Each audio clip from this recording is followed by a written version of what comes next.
കണ്ണാന്തളിയെ കണ്ടവർ അധികമുണ്ടാവില്ല. കേട്ടറിവ് മാത്രമുള്ളവരാണ് ഏറെയും. കണ്ണാന്തളിപ്പൂ തേടി ഒരുപാട് അലഞ്ഞു. കുന്നായ കുന്നുകളും മലയായ മലകളും ഇതിനകം ഇടിച്ചു നിരത്തി കഴിഞ്ഞിരുന്നു. ഒടുവിലായി അവശേഷിച്ച ഒരു കുന്നിൻ ചെരുവിൽ കണ്ടെത്തി. വിരലിൽ എണ്ണാവുന്ന അത്രയും മാത്രം.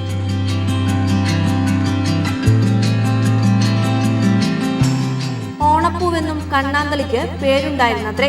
കേരളത്തിലെ കുന്നിൻ ചെരുവുകളിലും പുൽമേടുകളിലും കണ്ണാന്തളി ധാരാളമായി പൂത്തു നിൽക്കുന്ന കാലം ഉണ്ടായിരുന്നു.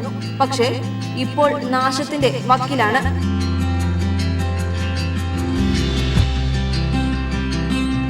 ഓണം ഇനിയും വരും. അതിർത്തി കടന്ന് പൂക്കളും എത്തും.